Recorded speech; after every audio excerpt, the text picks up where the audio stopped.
So in thinking about 15 minutes and thinking about Andy Warhol, and this could be it for me, so I'm going to enjoy it. Lecturing with Tom. It's a big thing, so it's a real honor. We don't really have rules in the office, and I just figured out that there are rules, but I'd never really stipulated rules in the office. There might be goals, agendas, ambitions, and so forth, but things that sort of recur over and over again, I guess you could call them rules.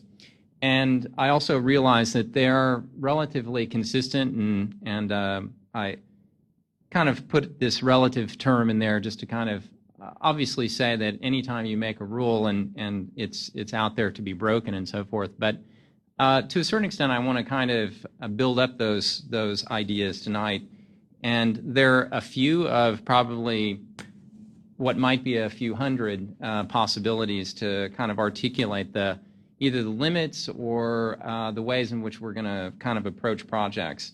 These are focused a little bit more sort of really on the aesthetic and the kind of very, very specifically architectural project, yet at the same time we can't really agree in the office that architecture is an autonomous thing. It's deeply connected to a kind of contemporary cultural discourse. So the first is make it graphic.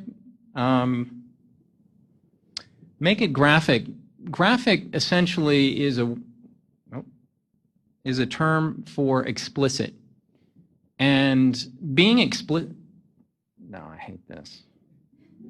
Is it on some automatic thing? No. Being explicit is really, really,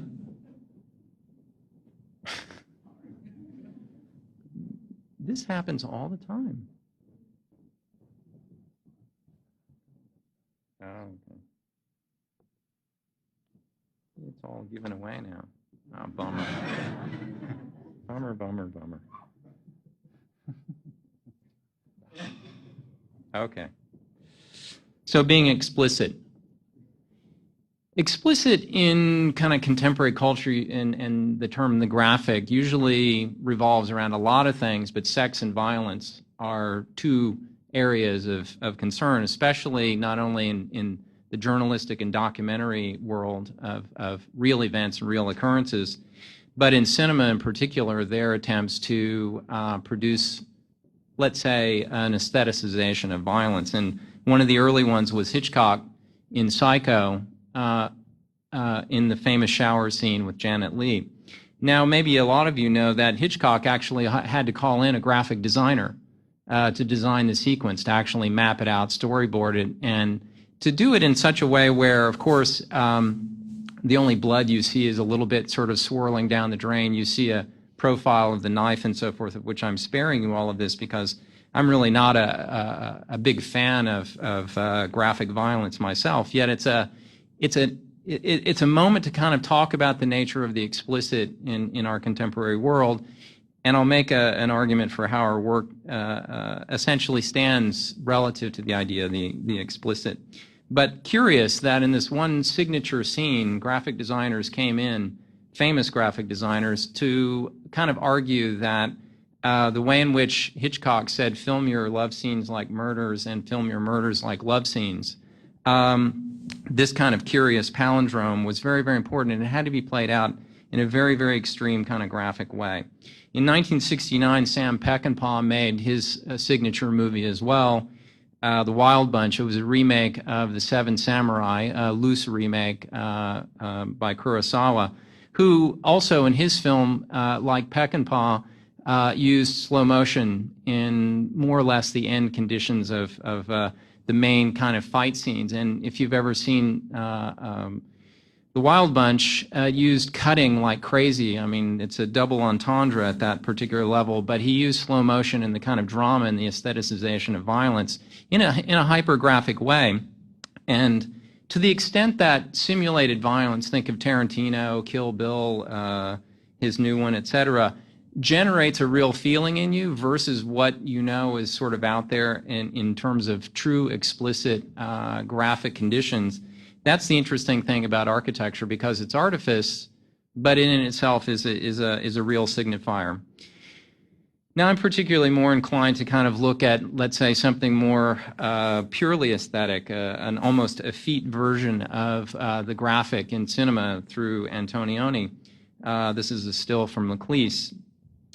Taking stills out of a movie is a bit of a curiously violent thing, essentially divorcing you, the audience, from everything that's going on. But for Antonioni, he filmed his movies almost like a series of photographs and stills. Here in this image, which is a really powerful diptych for me, the left side is completely obliterated, sort of theoretically flat at one level, and this side of the diptych about deep space, about perspective, and all of the things that we typically understand to be about the body in architecture, and this a kind of zeroing out of depth.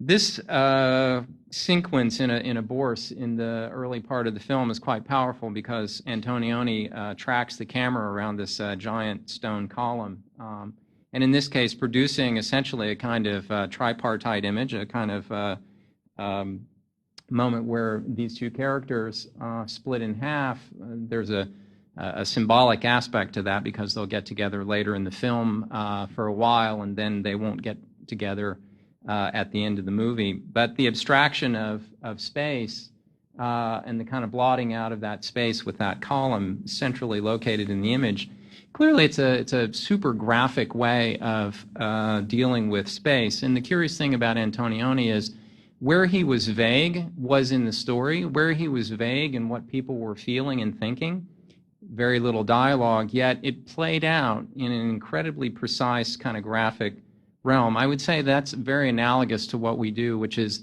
be explicit in terms of the material fact, but don't try to obviously predict all of the possible ways in which the body, the inhabitant, the user would respond to the space. So we have a column in the middle, and in this project we have a column right in the middle as well. This is a project for the Guggenheim Museum. 250 artists, designers, and architects were asked to make a project for the void in the Guggenheim. This project was conceived not long after J.G. Ballard, a kind of a lightning rod figure for me, passed away back in April.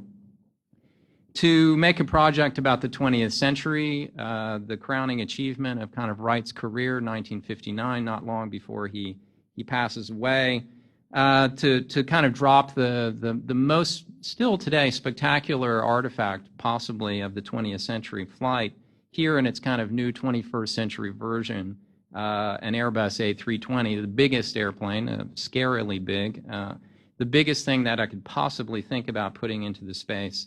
And we decided to make a movie as well about this project. So we positioned the camera in the space and brought the camera to the space, positioned it straight ahead across the void, except we ran out of time and couldn't complete the film. So we literally only made one shot, turning into this kind of still as an unmade movie.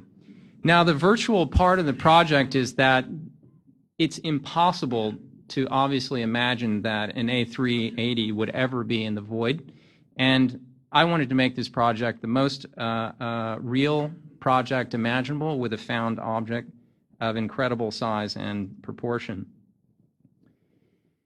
There's a detail. The other unreal thing about this project is you will, you will never ever see the logo of my office on an A380. I'm pretty sure. Did something happen here? This needs to be like that, yeah? And then we go back. Okay. This is a house for two graphic designers, graduates of Art Center. Probably not coincidence that two graphic designers would call our office and ask us to make a project for them who were interested in a space which would be an extension of their milieu, their world. They have three children, and one is an illustrator and one makes film trailers now. But our project here in this very, very Antonioni-esque image an image of, in many ways, kind of an unreal position.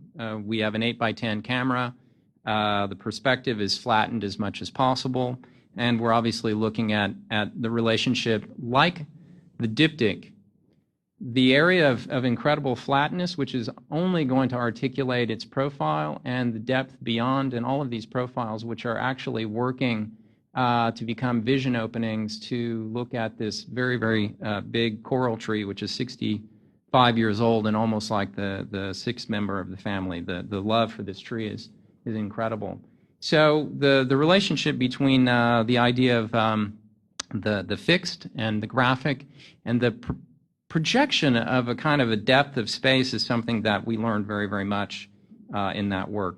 These are images of an unbuilt project from 2007 for a 2 million square foot condominium and shopping project in Kazakhstan, where to kind of take hold of something so large, so unwieldy at the level of geometry, at the level of form, obviously at the level of program, we wanted to make it an incredibly consistent, immersive world with one particular iterative technique. So we use these large graphic figures, and in a kind of Gursky-esque image, you can see the relationship, the black and white surfaces and the large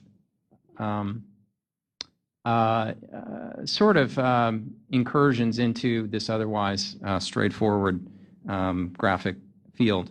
Here we're making simple plan and section profile cuts to generate the kind of oddly eccentric space. I remember when we first sort of made this, I wasn't so enamored with it. But in many respects, the kind of X and Y conditions that we're working with in terms of generating depth is a kind of a law of economy that I would say that the office operates with. Number two, shrink wrap vague things. I love this image because if program agendas, the fluctuation of everything is sort of represented by that balloon, by that envelope, and we're trying to sort of contain it, grasp it, and essentially give it form in some particular way, because unlike making a product and then sort of shrink to be able to, am I doing something? Can you hear me okay? Okay. To put like a product on a shelf, we've got a much, much more ambiguous set of programmatic concerns most of the time. Sometimes we have such hardcore mandates, like in housing, that that's not so much of a bubble anymore. It's pretty much of a brick. The first project to build was 1996 in Gallery Ma. There was no program. In fact, they asked us to make a traditional exhibition with drawings and models, and I was so obsessed with being able to build something, I rejected that and said we have to take all of the money for the project and make this kind of prototype space, a kind of sophisticated primitive, as it were. And it was the kind of early kind of development in '95 of the single surface project. But here we had no program, and the program had to be written or thought through purely as a kind of critique or narrative. In this case, it was about globalization, about the univocity of technology at the time, IBM, Microsoft, where do you want to go today, one click, and so forth. And so this was an attempt materially, geometrically to give shape to something that otherwise was a purely cultural discourse. And in many respects, besides the fact that this project, of course, led to a whole series of other projects, it raises for us the issue between obviously the program as a kind of plan of action and the program culturally as what would be the more significant agenda to deal with.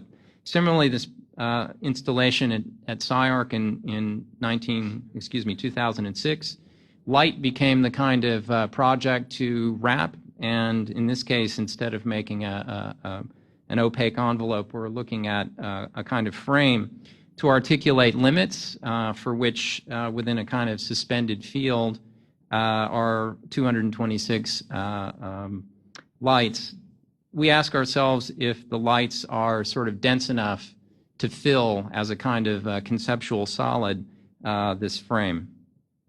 Staring into this kind of whiteness is imagining staring into what is the project about and what is it for, and in essence, what is the vague condition of the operability of anything which has been given form. 3, avoid free-form curves. My students are listening. You know, it's interesting to make a set of rules that say avoid. You know, on the one hand, you'd say, wow, that's pretty bad. You know, you limit yourself. Isn't the world about opening up, letting things happen, letting new ideas happen at any moment? And, you know, it was a bit of a curious thing to kind of talk about rules that are about avoiding something. But rules are avoiding or always or never or maybe sometimes. But right now, this has been the law of economy of the office.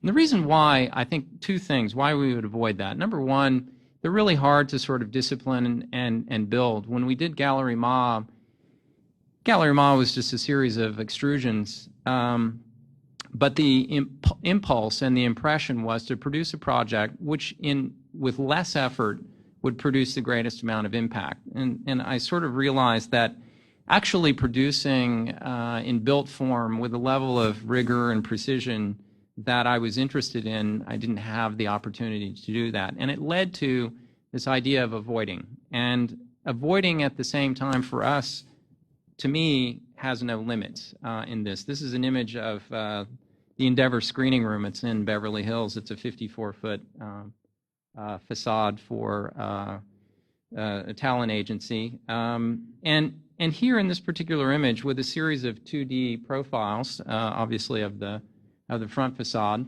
with a certain perspectival diminution when you're not looking obviously straight ahead.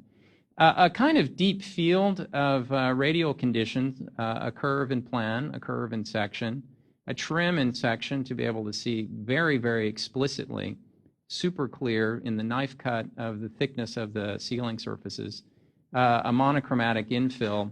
The whole gestalt here is meant to be a greater whole than all the things that we're doing in this kind of simple way of only working with curves that in many ways, as they kind of collaborate and add up, I can't tell you how many people have walked in and said, oh, wow, great blobs. These aren't blobs. These are super simple profiles, you know, super explicit in the way in which they want to express themselves. But at the same time, this is where the depth of space and the kind of fulsome nature of space for architecture for me is fascinating, which resists the nature of the 2D, which resists the nature of ultimately reading projects as being simply as surface or about 2D or about the graphic, especially as we would relate it to all sorts of 2D phenomena. These kinds of profiles as well are about the legibility. Here's where we run out of space. We have a column right here. We end the profile. We're not trying to run it into the wall surface or do any more blending here.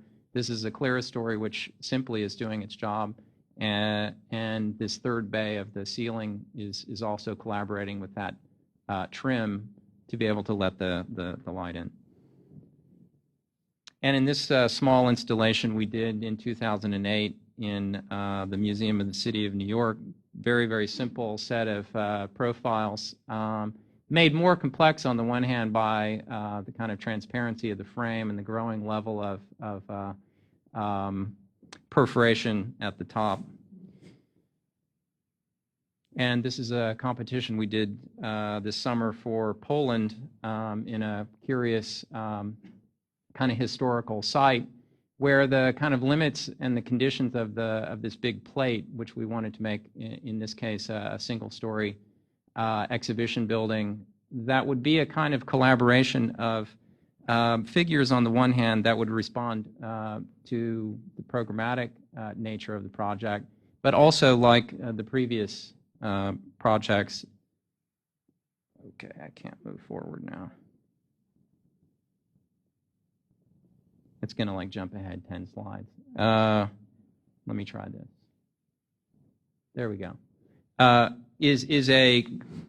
clearly a project which operates on an incredibly autonomous level, especially in these kind of 3D print images on the one hand, but try to do the most with the least in terms of the way in which the surface geometry works.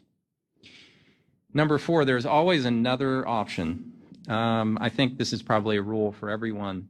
This is a competition that we did for Taipei. I think Morphosis also did this project. A giant building, 54 meters tall, theaters stacked on top of one another. You can see the context, this amazing kind of wall of brown brick, postmodern towers. We wanted to make a project which is essentially blot out those towers. This is what we were working with before. That was our submission. And you know, it's interesting. We came up with projects about friendly, the idea of making a public building, on the one hand, super friendly, assigning values to that level, in this case, a kind of circus, near circus atmosphere of a project. And in many respects, this project never worked for us, not at the level of nerve. We had plenty of nerve, and we always entertain as many colors as there are out there. It just simply was a problem to resolve the project on a programmatic level internally relative to these vertical extrusions, for which this project worked much better, probably internally than that project than the Magenta project did. Tricky one. Avoid the commercial by not selling out. Well, let's talk about that. Here's the Beckers documenting in the framework series the most sober form of photography, unblinking eye, straightforward, no inflection, and here we have another form of German engineering, the Volkswagen logo. And I just want to kind of argue at one level, and it's not with any cynicism, it's with total straightforward kind of honesty for somebody who has to work in the commercial world, wants to work in the commercial world. Plain-spoken architecture and serious architecture are deeply connected to the ways in which the world works on a kind of cultural and iconic level. And here, in this kind of graphic design of structure, next to a kind of graphic design of another plain-spoken organization or company, plain-spoken, the people's car, I find this kind of connection deeply fascinating. We were given a commission first to design one bank in Japan for the world's largest bank, an odd commission from Mitsubishi. We designed the first one. Their business increased by 110%, and just like in Hollywood, when you make a hit, they let you do another one after that. And we made the second one, and this was in Nagoya, and we proceeded to make 5 more, every one of them more successful than the next, with no sort of mandate from the company on anything architecturally or what to do architecturally. The only thing that we had to kind of deal with was a sense that we generate a level of comfort because all of these banks, they're really salons, are for the wealthy end of the spectrum in Mitsubishi Bank. So I guess we could say that we work for the largest bank in the world, literally, and we made a project for which the normal ambitions for us here played out and actually turned into some sort of device that could be successful. This is not a claim for good design is good business, because I don't know if this is good design. This is what we do when we try to make a project obviously powerful. Here we're working on a ceiling system that evolved in these 5 projects with different types of soffits, high contrasting materials, and I could go into a much more elaborate description of how they work, but they work on a kind of virtual ergonomic condition. The ceiling plane really is more working in the fashion of a floor plan. This is in Osaka, a double height space, which we finished in 2006. And last, be precise so as to avoid attracting attention. This is, for most people, some sort of spectacle project. As many of you know this project, And in many ways, our client commanded us to make a spectacle project. Commanded us because we had to make a building that was going to break the zoning plane 8 times. Not our wish. We were happy. If we could make it successful, then he promised to build it, and strangely, it kind of came true. So on the one hand, this is not to lay some sort of blame of ego or lay the ego onto the client who commanded us to make some sort of spectacle. Not at all. We were quite interested in making a powerful project, which to my mind would be precise to the site, to this curious place in the High Line where there's a spur. It's at 23rd Street. We've got 3 facades. We've got a lot of open space around the project, essentially making a building that you would hardly ever get. Tom's building in Cooper Union with 4 facades occupying a whole block is incredible, and we sort of are 3/4 of the way there. So the fitness of the building to the site, in arguing that the kind of contextual nature of the project is one of the ways in which we were becoming precise, which luckily enough produces this sort of oddball condition of the project. Now, shifting to the kind of material aspect of the project, this is one of the prefabricated glass panels in China, and you start to see the kind of construction sequence. I'm not interested in detailing a building to fetishize anything. And in fact, we want to make something precise so you don't notice it, so as not to draw attention to the narrative of the project, which operates at many other levels. And so to a certain extent, the way in which the structure comes down, the glass wraps around the corner. We've got frit that hyper-articulates all of the kind of triangulation of the form of the building. It's definitely part of all of the other rules that I set out. The graphic project, even the commercial project, which we didn't really address per se, because if you really look at this building, it's just crazy that it's being built. He'll sell it, and he is selling them, but it's too odd in many respects for us to sort of claim that this fits into a kind of common market project. So the precision is about being able to make sure that you keep your eye on what we want you to keep your eye on, because if you see how that's kind of messed up right there? That looks bad. So your eye goes right to things when they're not well done, and that's one of the typical sort of conundrums with building. Good design, bad construction, therefore the building isn't successful because my eye picks up all of those kinds of problems. So precision at one level comes through the ambition to attract less attention to the ultimate craft of the project in a way. This is the east facade. The openings, just last comment, these panels have to be set in the field because we have to be able to seal the panels obviously in the field, and we can't get the silicone into the joint. And then we button up the building when it's all sealed. Thank you very much.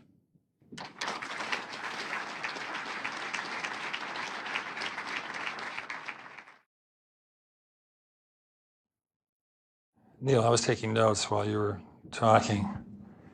This was a kind of a last-minute thing, actually. I thought that it was going to be an interview. I didn't even realize. You know, it's fascinating going after you, because we've known each other for years. And I forget, I really don't identify you through your work formally as a person. I know you as a colleague, as a friend, as a mind, and a thinker, as a teacher. And it's interesting to go after you because all of a sudden I'm looking directly at the images. Does that make sense to anybody? It's just a really different experience. And I've never thought about it. I really do, because I know your work, and you work within a particular direction, but it's never kind of occurred to me to this level. I'm going to push this computer down if I can. Otherwise, I'm looking at your last slide for the whole time. And I'm going to pick up something I just dropped. And then I'm going to go through a series of notes I just took regarding some of the things you said.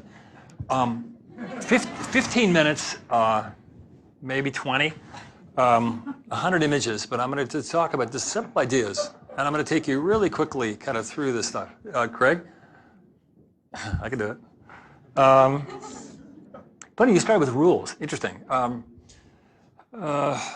I would say, I guess we maybe do use rules, but a broader kind of notion of methodology.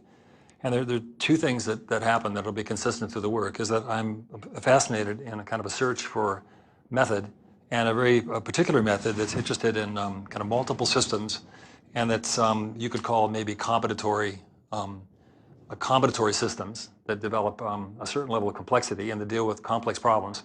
And then I'm also interested in the relationship of the approach to the problem and birth in terms of its tactic, the actual specific methodology, the formal methodology, and its broader relationship in terms of policy or the types of questions it addresses, because I think that architecture does not start within the formal realm. It starts with your assessment of how architecture engages a particular problem. And I think that's essential, because today we work on vastly different projects, and I think the initial thinking starts from the beginning of developing strategies which are suitable and are relative to the type of problem you're trying to solve. And in some ways, as a side effect, are attacking style or stylistic tendencies. There's been a series of consistencies that have been part of my work for many years, and part of it has to do with resistance and a notion of architecture's role within society in general, and that's a very complicated, you touched on it briefly with the notion of the commercial. It's had to do with context and a very kind of particular notion of a very radical contextualism, I think, which is operates interpretively, meaning it can operate both as a provocation, and it can act in terms of something that's maintaining within a more traditional kind of idea. There also is an interest in this notion of multiple systems and a development of a complexity which is appropriate to the type of work one's doing in its relationship to differentiation and to pursuing an extreme notion of differentiation having to do with the development of the diversity that's possible within spatial and organizational terms that has to do with the output of our work. And then with that, the notion that the work itself is a product of the process, the methodology, and follows that thinking. And with that, I have to say I'm somewhat in a middle ground, and that I think somewhat ambivalent aesthetically. I can move back and forth from something that I can see. I remove myself and I see the work as somewhat a direct result of a process. At the same time, I intervene, and that's a very complicated process that goes back and forth, which is sometimes conscious and sometimes unconscious. Okay, I'm going to go through. There's a little preamble. I'm going to get to really two projects. The project we just finished in New York, Cooper Union, and a project we're working on in Shanghai, which represents something that's much more urban and closer to my current interests. But I'm going to take you through a series of early projects that are the connective tissue. And I have to say that I did this in an interview format a week ago with Scott Cohen. It was really quite fascinating, because he mentioned in his introduction that I was a person that somehow found architecture within the terms of qualities of architecture itself, and didn't find it necessary to go outside of those terms. It'd be something we might talk about. You started with film. And again, I've been somewhat schizophrenic, or I've had a difficult kind of learning curve over many years having to do with that, having to do with the intellectual milieu that I have been grown up with in my development as an architect, having to do with the, in some ways, a implicit demand of architecture, which has broad meaning on multiple levels, whether it be philosophical, conceptual, whatever. And I have to say that as I get older, I'm more and more thinking that I'm questioning that, and I'm less and less interested in meaning and more interested in the sense of the thing within its own terms, whatever that means. Richard, I think I saw you there. Yeah. This is the first sketch. We just started with computers 15 years ago, and it's the first drawing of the school we did in Pomona. And when Richard Weinstein and I walked out there he said something to me that was so interesting that he looked at this, and I did an architect that had been struggling with little projects and drawings and models and houses and restaurants. And again, for all you students, it's hilarious because you'll do the work you can actually achieve, which will be small projects, and you're pummeled by everybody saying that you're a formalist and you're completely uninterested in real problems. And it's like there's nothing you can do other than just say "fuck you," because that's all. There's nothing. It's just so frustrating. And at 45, I was just coming unglued. And we got this commission on a kind of a fluke of a competition. And when Richard and I were walking out, they said, "Tom, you did it. The social act and the aesthetic act were included." And is that me? Just a minute. Got a phone call. Gee, I thought I turned it off. Missed it anyway. And then right after that, we started getting our first commissions, and it was a joke at the time because Wolf Ricks and I were discussing we could no longer talk about a building unless it had an elevator. Otherwise, we couldn't even talk to each other. And this was one of those first buildings, and it was a building in Austria, and it was for a bank and a very aggressive kind of client. But it was an idea about building a part of a city, and it was definitely working with both this idea of augmented landscape, which is a very kind of particular notion I've been working for 20 years, and the notion of accommodant language, which was developed out of multiple pieces. And again, like Neil, the success of that building, a huge kind of ramping up of this, connected to architecture or not, I have no bloody idea.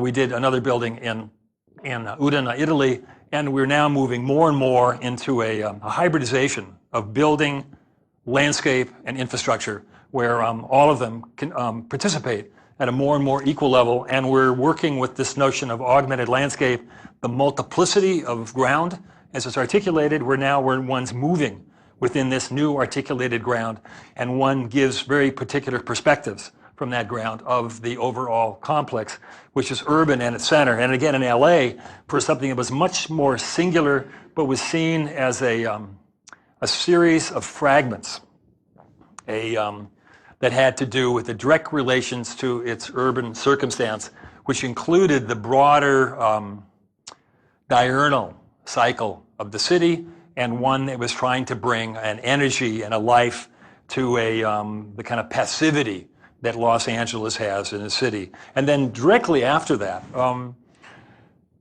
Caltrans project forced us to expand our agenda within huge performance terms. And right after that came San Francisco, and San Francisco became a building that was very much about performance at the level of sustainability in terms of its response to its urban environment, and in rethinking the workplace environment. And out of that came these second surface skins, which again we'd already been experimenting with first in Seoul, Korea, and then in the Hoopa Bank, and then in Caltrans. And they were highly performance driven, and it allowed us to take the air conditioning out of 3/4 of the building. First tall building in the United States that did that. And then again, a language that still is pursuing the multiplicity of elements that invent something, all of them having their own autonomy connected to either their conceptual role of the building or their performance role, whether it's light, structure, space producing, etc.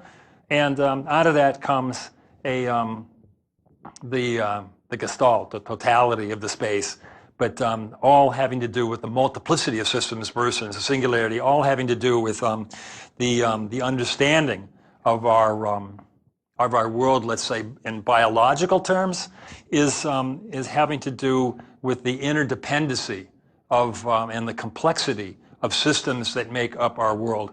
And then not too long after that, we won a competition for the FAR Tower, which is in La Défense, and it became a kind of an incredible opportunity. And again, Neil, you mentioned in the brief, there were 10 architects invited to this competition.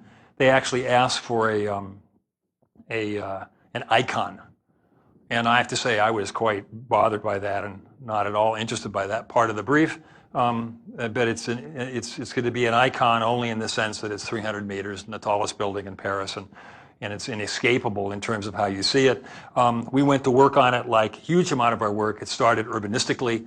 It had to do with not even understanding it as a single building, but as understanding as a series of buildings all connected through the metro system of La Défense, 500,000 people come off of here. And then again, a building that's made up of a lower building, which makes up the kind of the average height, and it's part of a connective tissue, a lower pavilion, which is the entry point before you're moving up into the upper lobby, and then another lower building, again, which is part of the connective tissue, and then the tower formal, which makes up the main body. And then that collaboration of urban events produces a building which is somewhat more dynamic and which was intentionally produced to be seen continually within kinetic terms. That as you move through the city, it recomposes itself, you keep seeing it within different terms. And then this incredibly complex site, it was interesting when we were working in this competition, I had calls from several friends and they said, great project for you, a Morphosis site. And what they were talking about, of course, it had no site, and they knew we were interested in types of projects where one had to, the invention or the early generative material of the work is going to come directly from the difficulty or the idiosyncratic conditions of the specificity of the place, and that's exactly what it did. And it started with an alley that carved out of the bottom. It was part of the connection to the university, and that was moving through La Défense to Courthouse, and then the movement of the pavilion from the entry up to the large kind of entry space. This really unusual situation where you're moving up to the lobby because the space through Courbevoie was directly underneath the building and produces most unusual condition. Development of that space, kind of hugely complex from kind of moving through, and then there's a 22-story space where all the social functions are, and there's this huge kind of column that takes it down on 3 points, and in there's a cafe. We're going to have one of the most kind of incredible cafes. The cafe has a little balcony, and it goes up 110 feet. It's going to be really kind of a remarkable little found space. I'm going to talk about found spaces. I'm going to found about types of conditions that go beyond your own ability to invent is what I'm most interested in. And then again, projects which really constantly are challenging you in terms of your even role as an architect. When we started in this courthouse in Eugene, Oregon, it was the most complex kind of project. And again, my client, Judge Hogan, showed me the Supreme Court as if I hadn't seen it, and we went back and, of course, visited. And he very genuinely, this is an intelligent man, he wanted to build this, and he wanted, of course, Robert A.M. Stern, and didn't get him. And we went to work, took us quite a while, and came up with some very, very different ideas. And it was, it started, by the way, with a very, very long discussion about the interpretation of the Constitution and the Bill of Rights, and the literalist versus the open-ended, and we were convinced that it had to be open and interpretive, et cetera.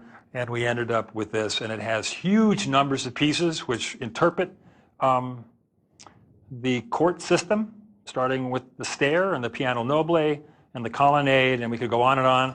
And the connective tissue, in fact, is the public space that connects the courthouses, which one will understand as one inhabits the building, because what you're moving through is this connective tissue. And then at one point you get a view of something taking place inside, which is the courtroom. And you go in the courtroom, and as you see the courtroom, and again, there was huge, huge effort put on this space having to do with the study of courtrooms in the United States over the last 150 years. And I could spend an hour talking to you about those relationships as we interpreted those. And as you understand the room, you understand now the collective shape of the building is an extension, is a collective form of that space.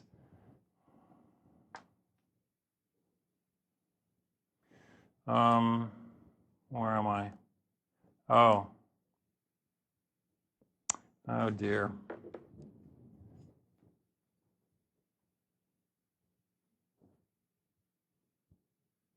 Well, that's a shame. Haven't got time to play with that one. Oh, Stephanie, I thought we had this thing working.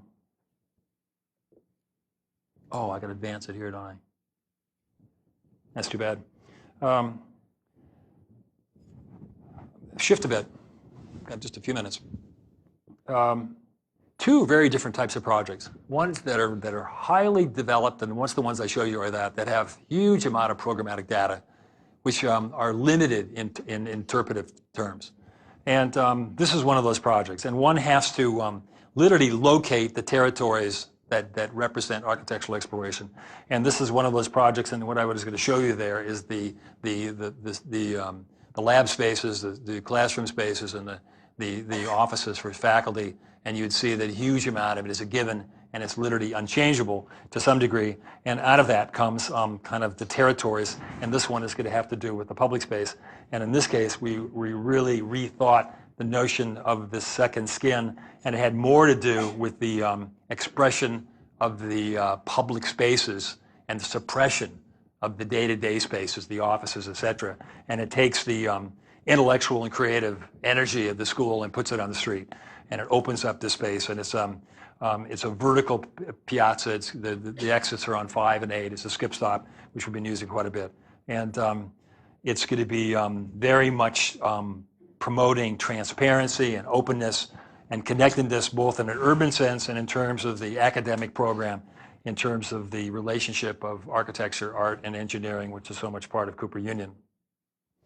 And there's going to be a very overt notion of its urbanistic presence. The street is literally going to fold into the entry space, and the stair is going to move through to the 4th floor. We're moving people without elevators for 6 of the 9 floors. And this public space, the stair, like the Met, like the New York Library, will become one of the major social spaces. And if you see the building, actually, you're looking out, and the minute you're in the building, you're already escaping to the exterior, and you're looking out at the city.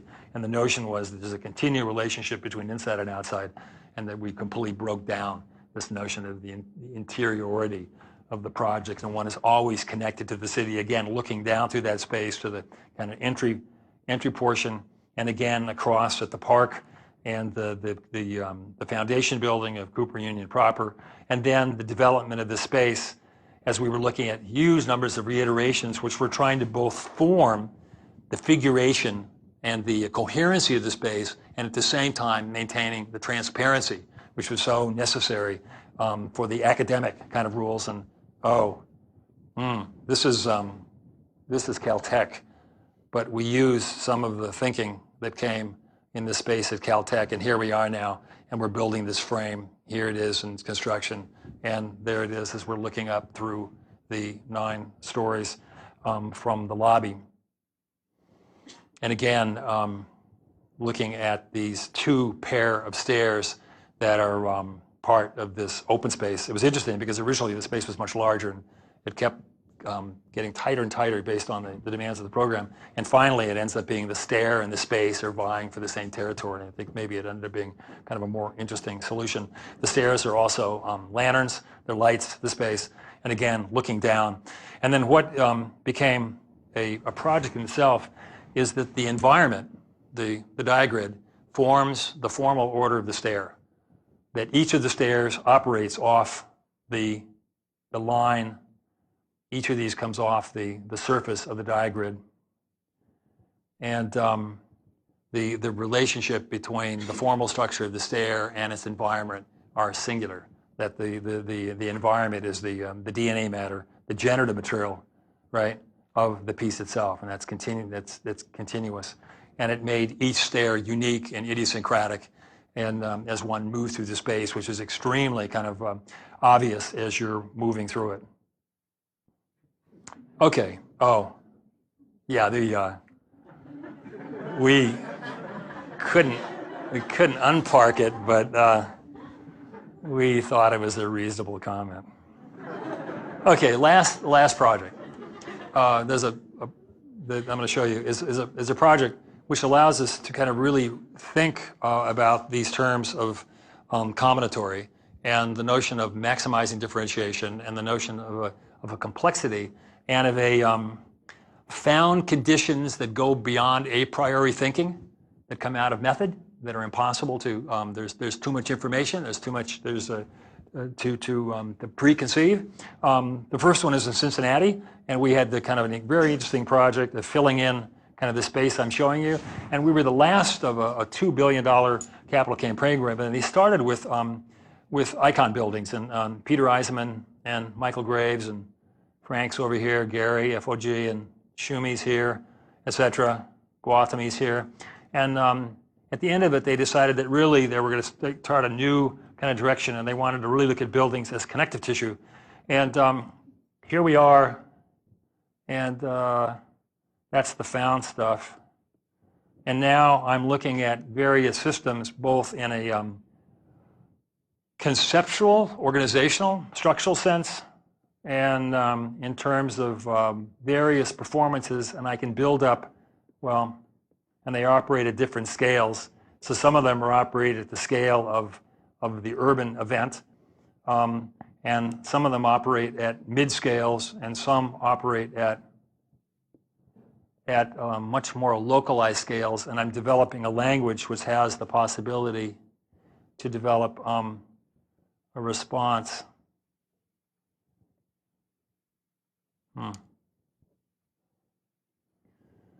And another look at that as you look at one of the systems, which is this augmented ground plane, was the continuation of the playing field, etc.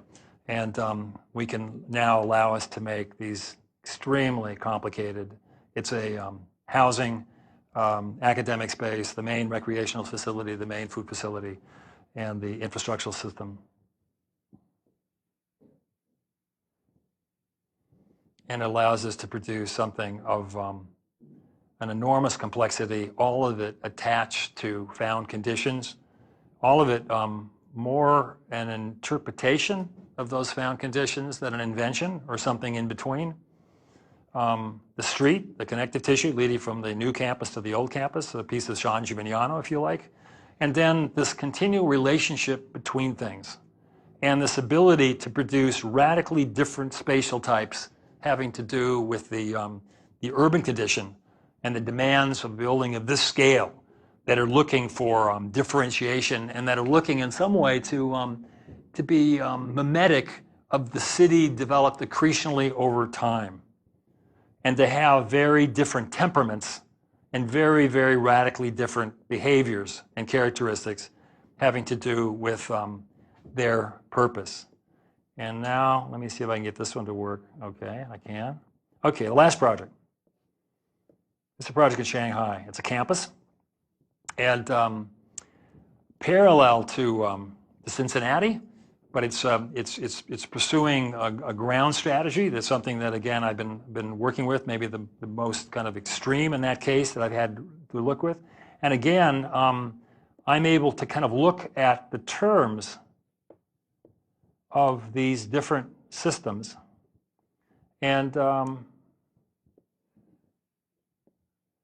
I can discuss in performative terms, and I can discuss in relational, organizational terms, having to do with producing this small city. I should tell you, by the way, this is 500 meters long. It's a half a kilometer in terms of its structure, and it allows me to organize this into the complex series of events that are taking place: administrative space, exhibit space, library, a gallery, small hotel, recreational center, et cetera, that have to do with the multiplicity of uses and finding a complexity of language and a strategy which is both flexible and malleable, that allows me to continually change these events as they're changing programmatically, which I think today is incredibly important. And then, of course, at this point of time, we can instantly integrate this within the mechanics of architecture, and we can model it structurally, and we can produce this that leads to this. And this has been really interesting. This is the same subcontractor that did REM's CCTV. When I show this to any of my American builders, they just say, well, we just can't do this.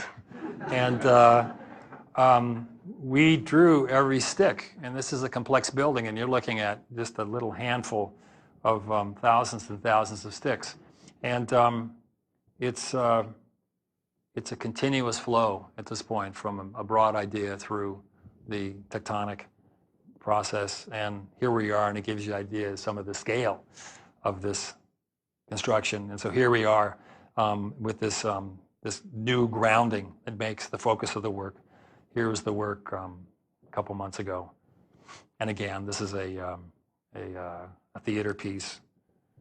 It'll all be landscape. This is part of the executive wing and a conference hall. Ditto. The lake, the water comes right back to here. The cantilever, by the way, it's fascinating. It's 145 feet. It's a nice cantilever, and it's funny, clients there are so different. And I showed this again to one of our clients recently, and they just kind of the jaw dropped. And my client here said, "Do you think we should go a little further?" And I go, "No, we're okay. We can hang in there." Very different idea, and again, kind of this edge condition. This is all landscape, and again, you're looking at something that's just about a half a kilometer long, and we're looking back at the structure, and it's going to be a kind of the water comes in here, and this is the back end of a kind of a living complex, hotel complex, and again, kind of part of that structure. And we're just about at the executive end, looking over. This is all landscape, all the way here. This roof isn't even on yet. That's all back through there. And again, we're looking to the far end of the lake. And again, a more recent photograph. And what I'm interested in is the forms are all made through an interconnection of a language. And I'm interested in the challenging of the singularity of authorship, that I'm controlling the method to some degree, but the work is free of that. And there's some in between our authorship, whether it's myself or whether it's my team, and the broad notion of the method itself, which delivers the variety of these conditions. And again, another big piece that comes over the highway. We have a major highway. We crossed it, and the piece continues through it. And I think you'll see we have a kind of connective tissue. There's a line. If I went back to that piece, I could show one line as a path that takes you for the half a kilometer from one end of the project to the other. And there it is again, as it kind of finds its way, again, within its own terms. It moves through as a system that's not parallel to the system above it. Both of them have their own rules, operate under their own autonomy.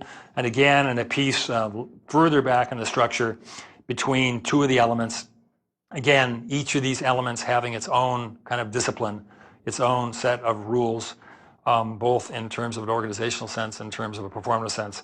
And again, these pieces can make up singular events that are completely idiosyncratic, or they can make up systematic events. This is a singular event where they're interacting with a piece of the movement system, and another cut of the road, and another piece above of the landscape, and one of these elements, which on the other side of the street finds a more systematic relationship, very much like we did in Cincinnati. And these, by the way, are the mechanical systems. This is heating and air conditioning. They come out of these pieces. And I think you get some idea of scale. There you go. A person is that big. And this is in the gymnasium and in the recreational center. And then again, a part of a stair and the condition of light as it kind of moves out. And this is the surface of the landscape above. And again, what I'm interested in is the degree of differentiation out of a single building, that I'm producing kind of a range of possibilities spatially. And again, we're moving through the gym and just about over the pool, looking down now over a pool area, and that's again cut in landscape, and there's another set of interactions that are taking place, because none of these represent a single kind of idea. All of them are multivalent. And then again, in the back part of that system, we're underneath another part of the building, looking out at that condition. And that'll end it. Oh, wait a minute, I want to show, one more thing I want to show, just because you showed, Neil. That was, your building was huge. That's our project for the Shanghai, which we didn't get either. Rem won it on a kind of interesting, I think I have some more. Yeah, that was our project. Okay. The Shanghai project. Shanghai. You know, to me, there's all kinds of things to kind of comment about the project. I sort of feel like your work is less aggressive than everybody thinks, and my work is more aggressive than everybody thinks, on the one hand. I mean, in terms of the ambition of the work to do certain things. The obvious thing to me, when you talk about essentially an accumulation of whether they're systems or events, idiosyncratic versus programmatic, and they come together. Any one of us could kind of talk about what the coming together means, whether or not quite, or not at all, or incoherent versus coherent, et cetera, et cetera. And that's the interesting thing for me about the work, is that on the one hand, the monochromatic nature, and I intentionally put up the colored stuff to kind of talk about these weird differences, or pretty strong differences, where a complete diverse landscape across something so big, where if you didn't approach it with that degree of complexity, you would make, the world's biggest homogeneous, kind of project for which it would be mesmerizing in a really problematic kind of way. The monochromatic nature of the projects, you have to agree, is part of the device to make coherence, and it's not just a material thing only. It's not just concrete and and stainless steel and so forth. But what I wanted to kind of ask you is, if especially in Cincinnati, well, there's Bernard's building, and Bernard's always talking about the events of people and the driving of that relative to the project. And your projects, which are taking on issues of program, presumably about how people move and about how people are organized. If you take that and you also invoke something so big where you talk about losing control, or where Courthouse talked about, you can't control something when it gets to be so big, I'm really curious about the way in which you are losing or giving up control, but somehow the projects remain, incredibly coherent. I mean, at some level. I'm realizing I'm not very clear on that. What I'm interested in is, in fact, developing systems that allow for radical coherency within very complex problems. So I'm interested in, that's precisely the problem I'm interested in. What the other side of that is the specific events, and that's at a global level, let's say. The specific events that have to do with differencing, that have to do with the connection of various subsystems, are the ones that are beyond your ability to even understand. They're at some point unknowable. Like these slides just came from Al Bonn a couple hours ago, and I'm looking at conditions that I've never even looked at, because there's hundreds of them, maybe thousands of the conditions, but there's so many, there's so much variety within it because there's so little repetition. And then I guess at that point I look at it and make some evaluation of things that I find really interesting, and that'll stay with me and become part of a memory bank, and others that I'm going to look at and question, or it'll have to do with shifting our investigation of the nature of how we develop these ideas, and how much attention we give to to looking at all of the various situations. Because again, we might look at what we consider the ones that are most essential, but there's all kinds of secondary effects, let's say, that take place. Mm-hmm. And I'm interested in the combinatorial, the possibilities that come out of that go beyond my own abilities. I'm also interested, by the way, in terms of attacking my own limits, which are many, both in terms of my own aesthetic limits and in terms of the duration of those limits. My assessment is that most architects,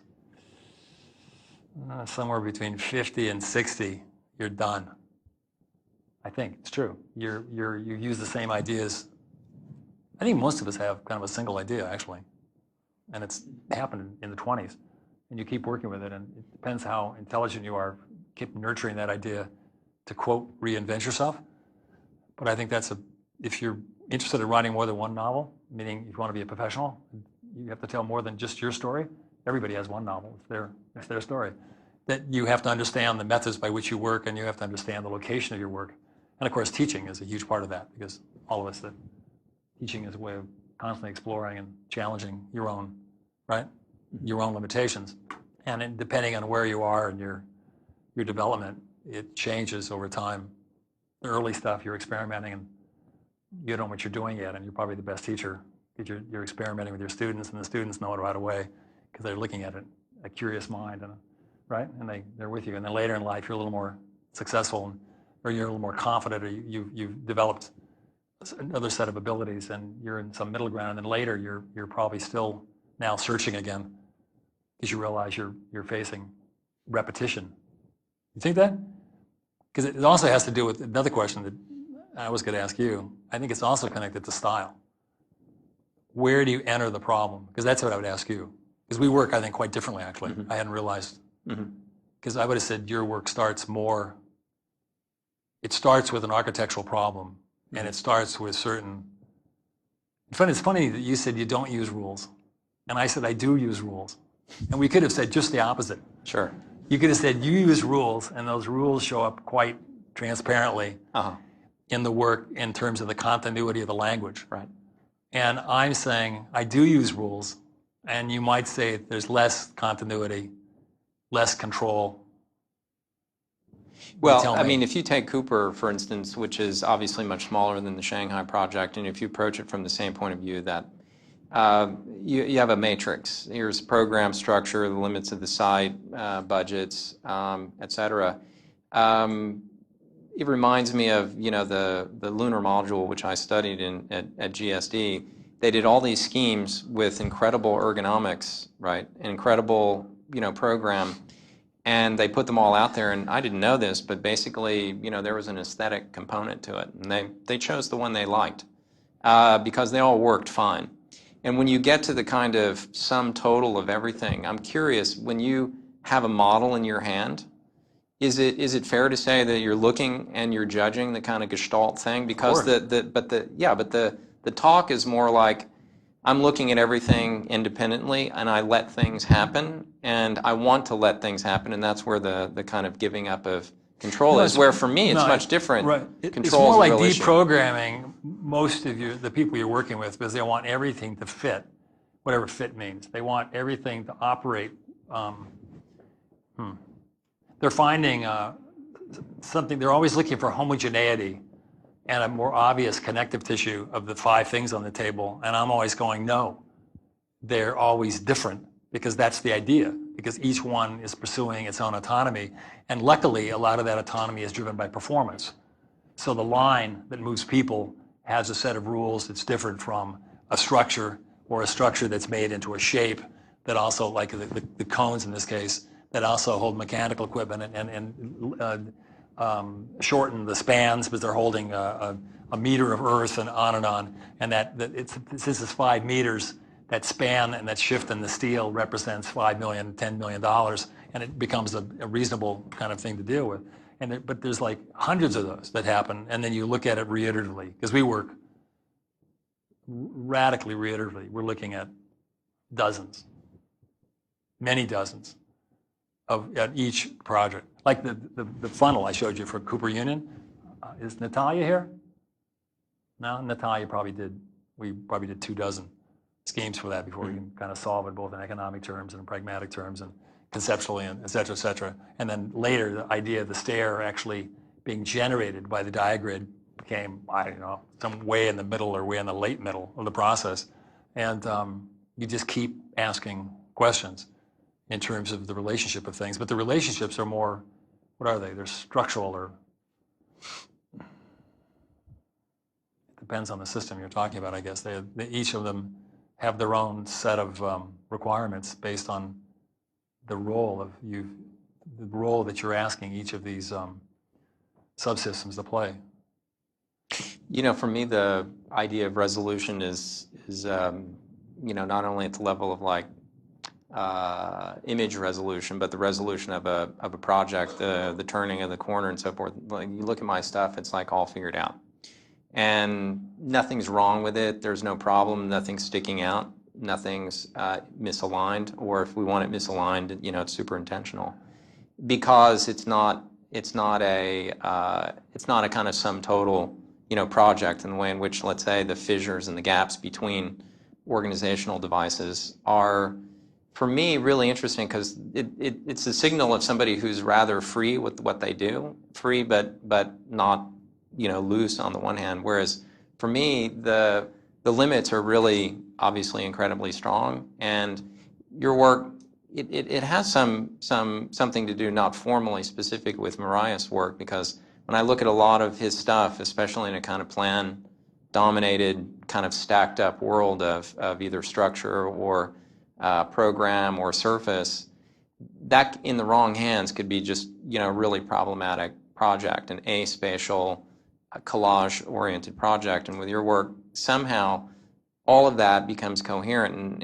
And it really, that's the most fascinating thing to me, because I work, you know, so much differently where for sure, you know, if something's a problem, I'm going to edit it out or I'm going to figure out a way to get around it. Plus, you're sort of right. I don't sit down and say every project will have a posteriori idea of structure. I'll reverse engineer a project, let's say like Gary, like we don't want to see any columns. All the columns are going to be, they're going to be gone. Whereas another project, if a demand, you know, works like in the New York project. But I think for you, you set out and kind of lay those things out there very kind of openly and very raw every time. When I recognize looking at the Corbusier at Villa Savoy or looking at La Tourette, and you look at the structural plan, and it's not a grid.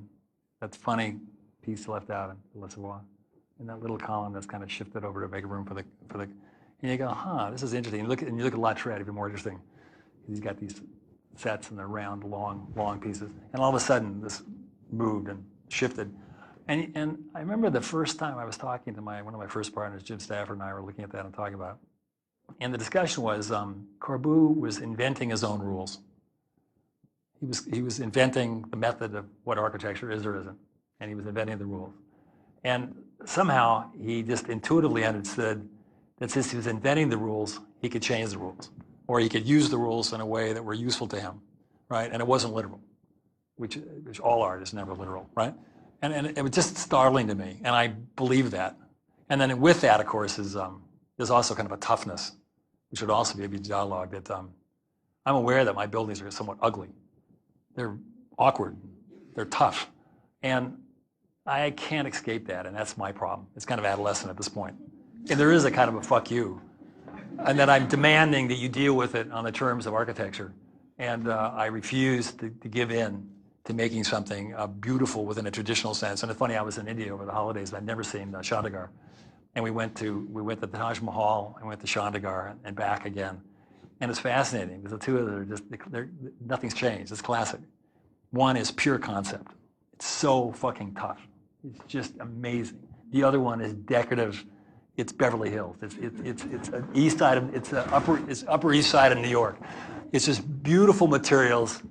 Meaningless in terms of any ideas, and there are lines a mile long to see it. You got a lot, not a soul. My two kids and my wife and I wandering around, and everybody's going, "Why'd you come up here?" I wanted to see the building, of course, you idiot.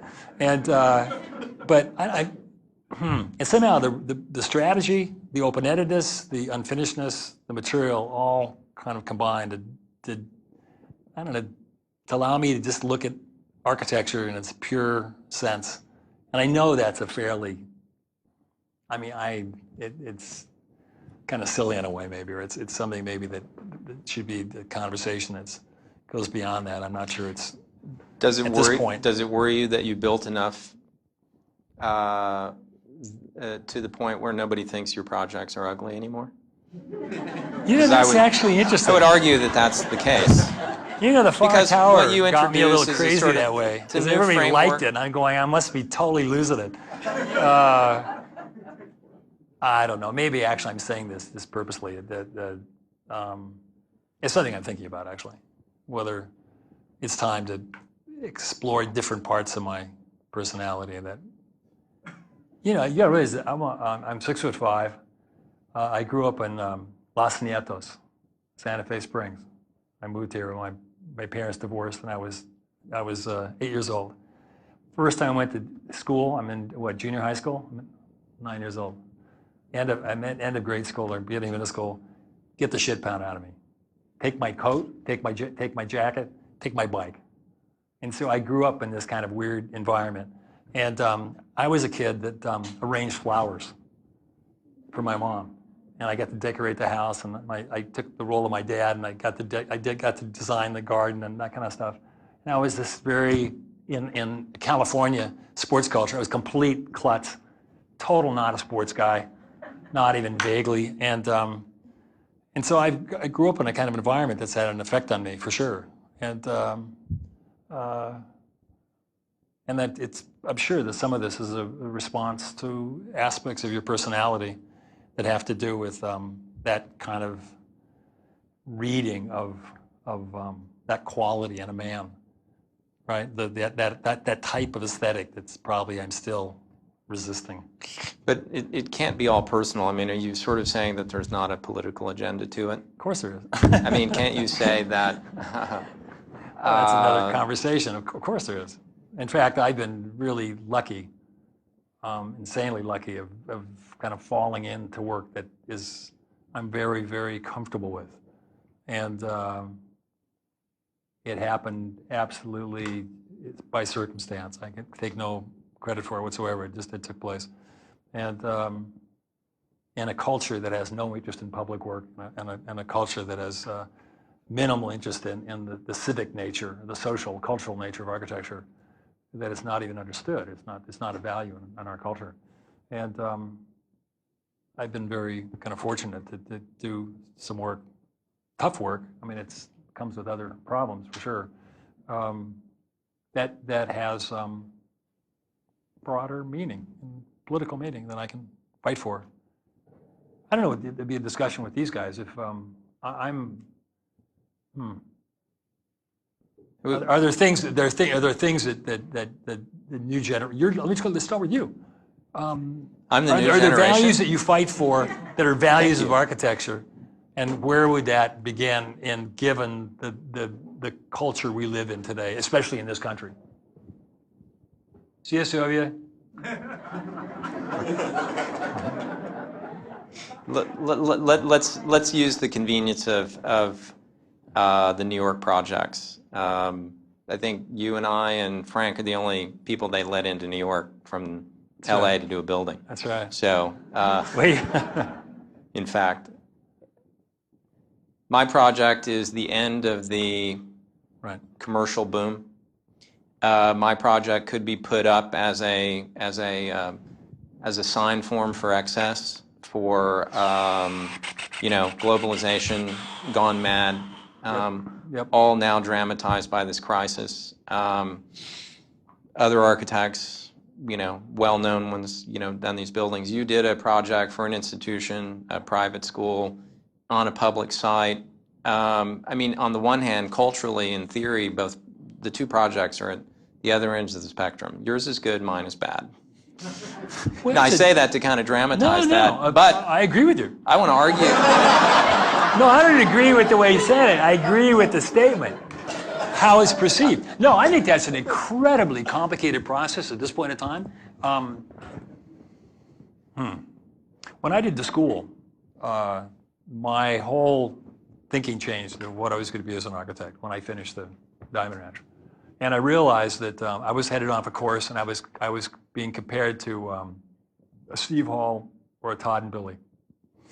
And the Todd and Billy thing got me a little crazy, meaning I was making intricate things out of what appeared to be expensive materials. They weren't. They were actually little inexpensive houses in Venice, but they were intricate, and they were material laden. And the value of the architecture was very much instilled in the method of making and in the intricateness. And Frank used to always compare it to the Scarpa, if you really want to make me get crazy, because I hate Scarpa. But it was true. And what happened with the school, it became apparent that all of that had to be thrown away, and I was going to move in a different direction, and you had to find new conceptual territory to make things for nothing and to still make architecture. And of course, I was following somebody that really knew how to do that with Frank. And although I have to say that I can't say he's had a huge influence on my life, and I'm definitely not one of his kids. I would have to say that I was aware, in not the literal nature of how he made architecture, but I was aware of the strategy and the importance of the strategy of being able to make something out of literally nothing, right, out of cardboard and soup cans glued together, and define architecture. And it was an amazing thing he did, right? And you could agree with the formal aspect that's meaningless, and that changed. It broke up a partnership, and it shifted a whole direction of where I was going to go architecturally. And I think that your generation, not that generation is that important today, I think the discussion you're having, I think you are correct, that you get caught in a trap like I've gotten caught as a formalist earlier, when you get caught as, oh, these guys are form makers and these guys are serious architects. And that is tough because, again, the building he's talking about, the Cooper Uni building I showed you, we built for nothing, absolutely nothing, $600 a square foot. If I would have been in my previous self, I would have fought tooth and nail and won quite a bit of the fights, actually. I'm pretty good at fighting, and upped the budget, but I'd have killed myself. I'd have got a better building, a stronger building, but it'd have been the forest and trees things. I would have lost it. And going through this process before we got to Cooper was a great learning experience because the federal buildings and the courthouse, et cetera, you learn the best you could to negotiate the broader strategy of where you're going to be seen in the big picture in terms of what you accomplish in terms of the architecture. And it absolutely is a middle ground. And I have to say, for me to say that is really a tough one because I'm not a middle ground kind of person. And it's taken me a long time to be able to even kind of talk about those type of terms because I see it as compromise, et cetera, like everybody else. And but there is that conversation because that will be one of the things you have to fight because you're not, I know you as a person. I know that's not who you are. That's why I said I agree with you. But the perception will be there. Absolutely correct. Because that's exactly what's going on now. You all know that. There's this huge paradigm shift going on right now, perceptually, let's say. Nothing to do with the way architecture is produced. But there's a paradigm shift taking place, and it's away from anything that reeks of money, right? And it's moving to simplicity, and it's directly parallel to the circumstance of what's taking place with the total schlemastica on Wall Street and the insane greed that took place in the late 90s and the early part of the century. And like it or not, it exists in a perception. And you're absolutely right, because I hear it all the time now in New York. You look at Nouvel's building, you look at Meyer's building, which were actually some of the nicest apartments. It was kind of a beginning of actually putting reasonable buildings up in New York for residential. You should be honored for that. But all of a sudden, it's for who's it for? It's for certain characters that can afford the $9 million price tag, et cetera. And that's going to be, it could be really kind of an issue that you're heading for, really, in terms of where you're heading as an architect. All these guys have to figure it out. What the hell does it mean today? Especially if you're operating in this country, you've got a different situation maybe, right? Europeans still, although they're moving to the right radically. I'm looking at Kivy here. And, but it's a huge dilemma for architects, I think, isn't it? Well, I mean, if you have a political stance that's anywhere close to the leftish or social or, well, sure. Now we're talking about not about an identity or a career or something like that, but really what you want to contribute to. In the case of our project, what's lucky about it is the site on the one hand, which is okay. It's a machine. It's really an aspatial thing. There's 11 apartments. Your building isn't a completely public building. It's pseudo-private. Two different, they're not, yeah. At one level. The public discourse for my project and your project, actually I would argue that my building is more public than your building because I'm on a park.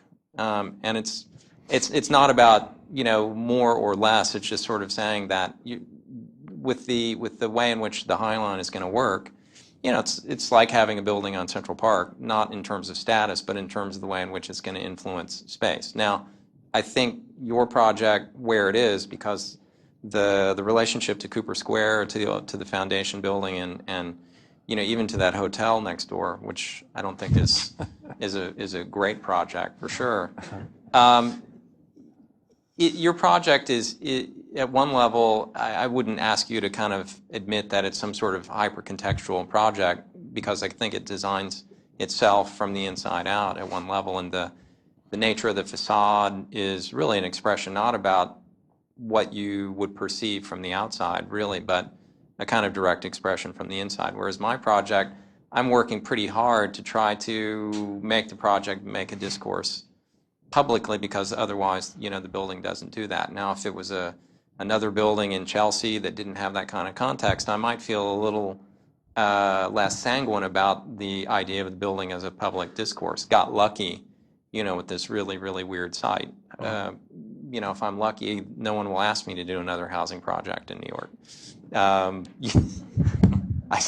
say that somewhat facetiously, but I think that New York, because for so long it didn't have an architectural project.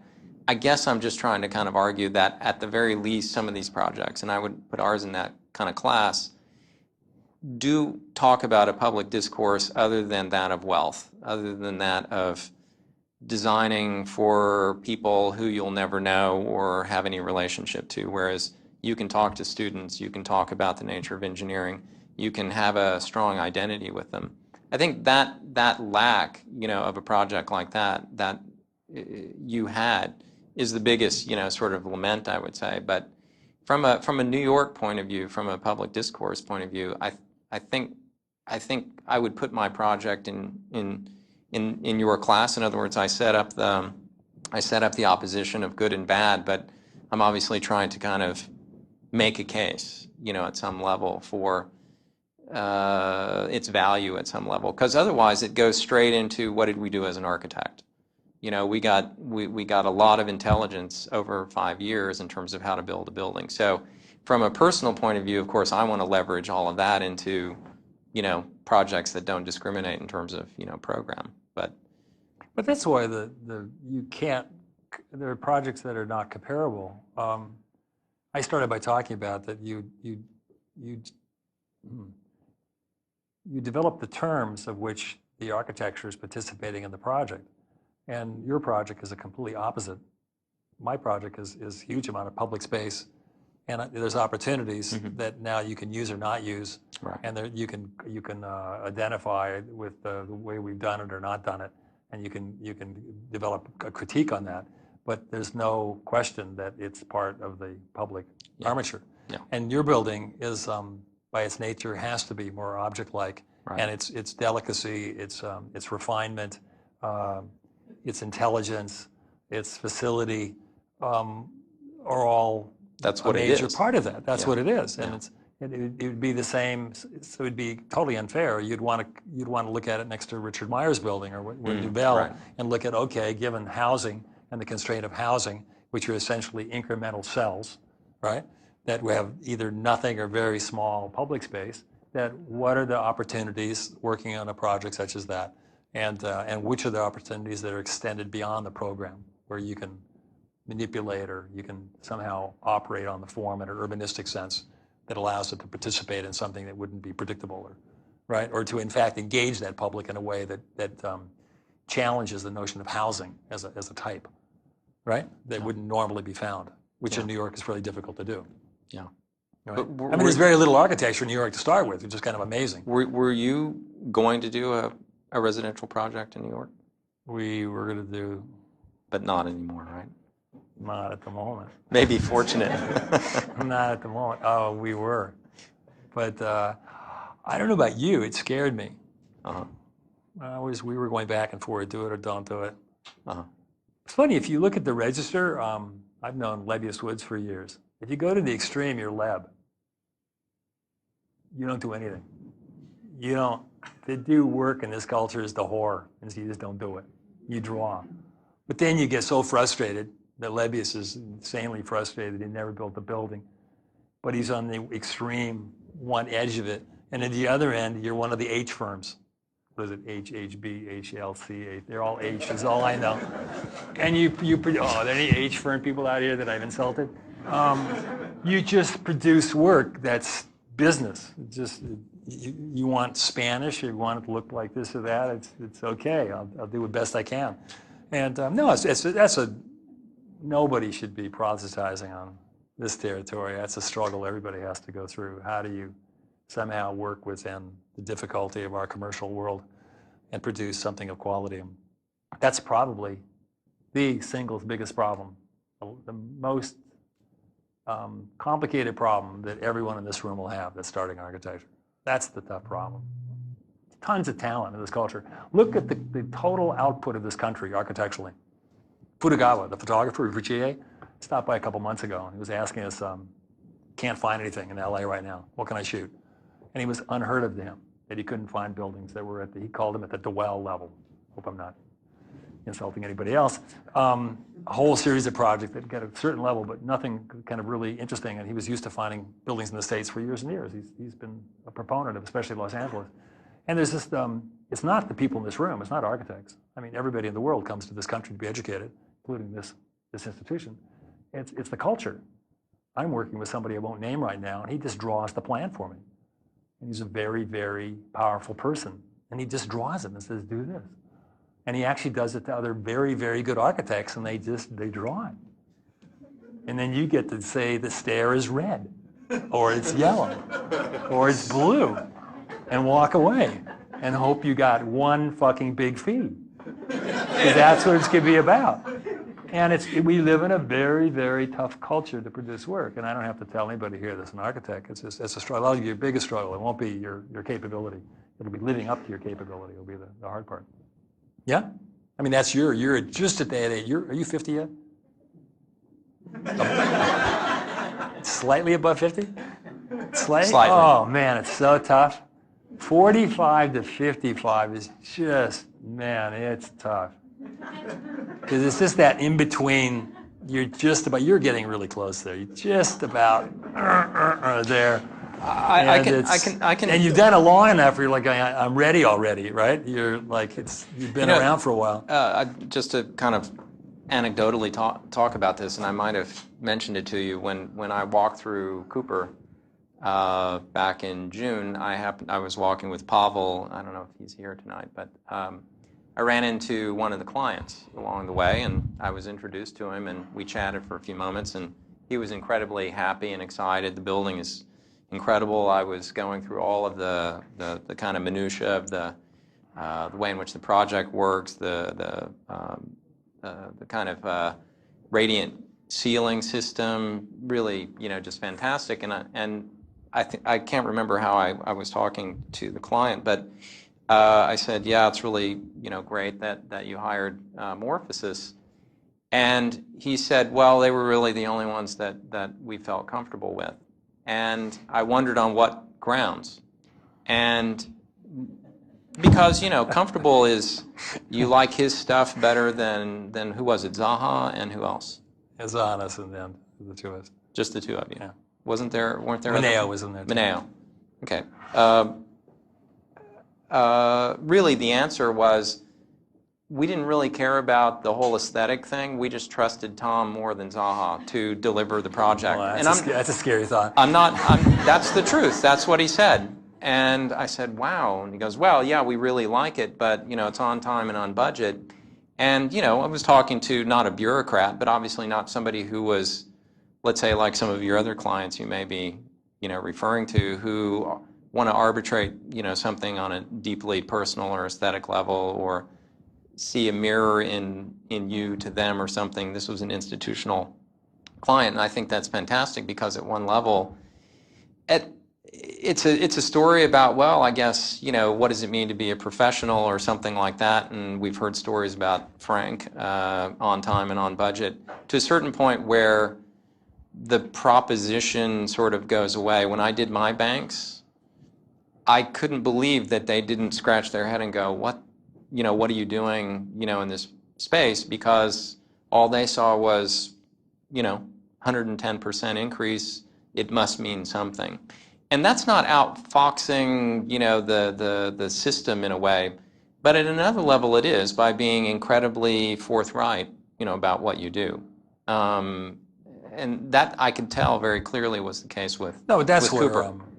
Because I early on got to be known as somebody that produced huge resistances and was even given a name for it. But in reality, I'd be really cavalier. I'd be very untruthful not to say that I work very, very hard for my clients, and they know that. And I'm a Midwestern boy. I work and I work some more and I work some more. And I take care of them. What I expect is to be let alone with the conceptual role of the building. Then there's going to be a fight. But with anything that connects to the pragmatism of the building, we really work, and everyone will say that. And but strangely enough, I met early on talking to people that you would think would be kind of tough characters, the Frank Garys and the Wolf Pricks and those guys, and same. Wolf, if you talk to Wolf, you think he's a crazy man half the time, and you'd think he'd be difficult to work with. Insanely disciplined character. Incredibly disciplined. And if you look at the first ideas and how he works them out in pragmatic terms, everything's solved. Absolutely, completely solved. You want to know where the garbage goes, or the truck comes in, or just all that kind of stuff, done, right? And not a coincidence that he's succeeded at a certain level, because it's not, no one talks about that, because that's not the part everybody wants to discuss, and it's much more fun to kind of play the bad boy role, and it's a much more kind of, right, it's an architectural kind of scene. But no, we take care of the people we work for, and they know that. And they can sense it, and they can talk to past clients. They can look at our drawings. They can look at the work. They can look at how we perform. Right. And again, you have to. It's the lesson I'm teaching my small boy. You can be a bad boy, but you got to perform. And you can go your own route. You can take your own route. But if you could do that, you got to perform. You can't have it both ways. If you want it in your own terms, okay. But if you want it in your own terms, that means you got to walk the walk. All right.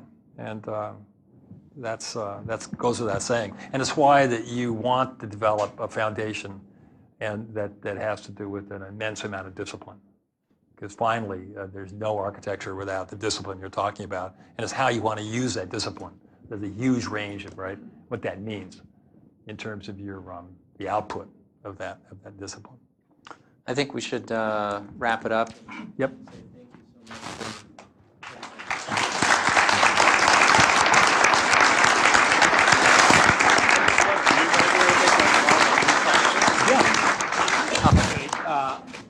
Okay. This is a very, yes. You're gonna- But if anybody who wants to ask a question to these two characters. Are you sure? Okay.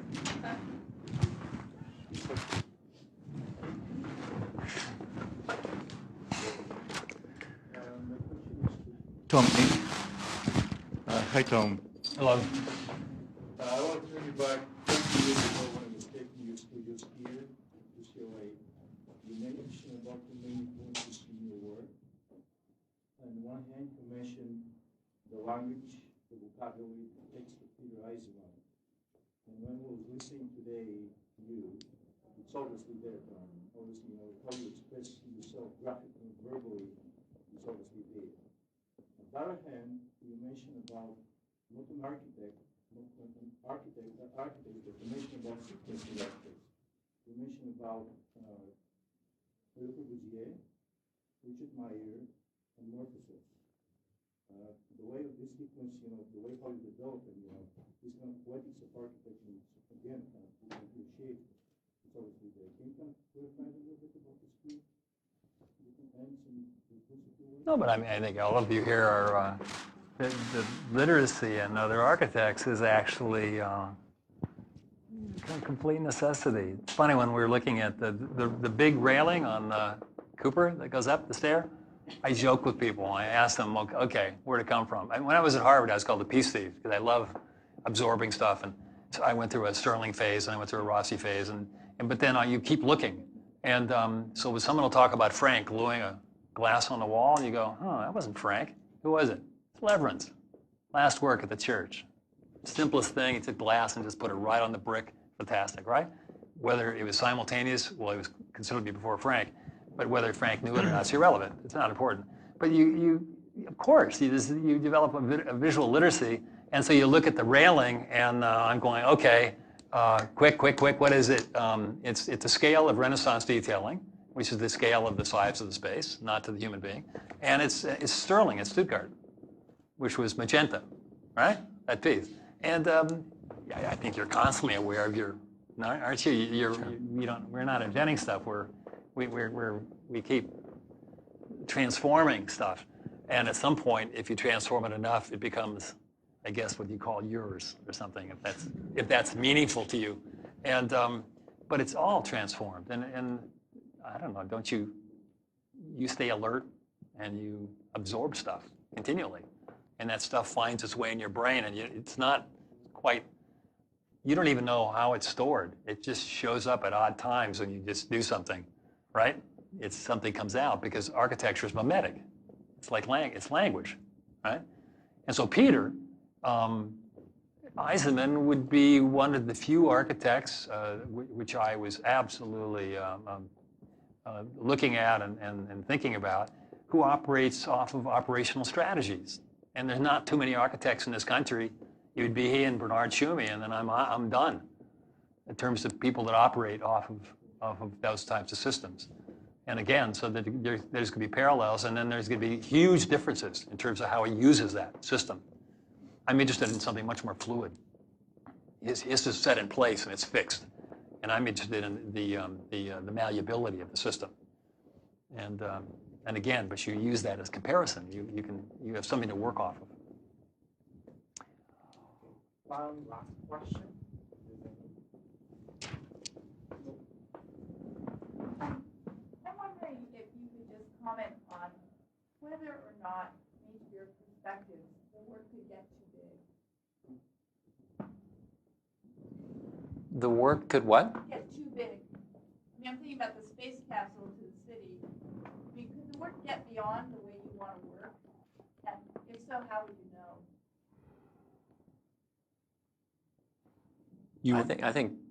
I mean, you would already say that the Shanghai project was. I don't know, but I think I'm comfortable with Shanghai, and so I would push it a little further. And but I'm interested exactly in that problem. But see, I don't. What's so fascinating about that? I came out of the education of the 60s, 70s, and it was urban design, was it right? And it was lineal cities and megacities and all that. And they were conceptual. There were ideas, right? Today, these are becoming normative projects. My first project was the Hoopa Bank, which was a little chunk of a city. It had housing, commercial, the bank, blah, blah, blah, right? And the economic aggregate that comes both from globalization and the nature of the shift in capitalism is increasing, and with it comes the pragmatics of larger and larger projects. And it's precisely the problem I'm interested in. How does one deal with the reality of projects? And I'm not even close to the stuff in China, et cetera, in Abu Dhabi and Dubai, and have mechanisms that are appropriate for those kinds of problems. And I would say our profession is totally unprepared for that. Totally unprepared. They use the most banal, repetitive systems, and they have no thinking they can deal with those types of complex problems, which are just real problems. They're no longer hypothetical, kind of radical problems. They're just the problems that'll end up that you will get as commissions. And I think it's going to lead to collective work. That's where my studios here have been going. And I think it's going to lead to even finding commonalities of architects that can actually find ways of working together, which is also not possible today because it's all seems to be predicated on stylistic preferences and not really fundamental root connectivity in terms of values. And has to be somehow the future of our educational institutions as it becomes more infrastructural and that's the thing. And that we. Part of the equation, Tom? What's that? Prefabrication part of the Well, all is, because that's a whole other direction. The means and method, again, when I showed you the models of the Shanghai, we're already developing the method of making the building. It comes out of our office. And so, strangely enough, I need to show that little blown up drawing of 2468, which was done in 1979. That's how did Raquel do that? We just redid it on a computer, Raquel, and we lost the drawing. Today, that's how we work. We build buildings, right? We construct them, and that's another part of it. That's a whole other discussion. I think our institutions are ready for a huge shift, right? They haven't yet adjusted to the changes that are just the realities that architects face today, right? Whether it has to do with constructional techniques or the investigation, because our profession is so far behind that you can get sued for. Every one of our jobs, we operate on a very litigious territory because we plant a ton of people and tell people how to build it, which is illegal under AIA. And it's just totally ludicrous because we're the only ones that know how to build it, right? And the rule in our office, if you can't figure out how to make it, then you got to redesign it. If we can't make it, who the hell can make it? I mean, it's kind of ridiculous, right? If you're designing something you can't make, who are you going to go to? I'll go to Neil. He's make it really perfect. Right, someone's got to be able to do it, right? And anyway, I think the answer would be more integrative. Education is going to increase its integration in multiple facets that deals with scale and deals with constructional techniques and deals with speed, deals with the time framework, which we're so out of sync with. Because all of us, it's impossible, right? I mean, these are people that walk in and buy a Maserati and put money down and take the car out. I mean, everything's happening in the financial world like this, and we're moving along. It's right. We operate at a whole nother level. Essentially make buildings more or less like they did in the Renaissance.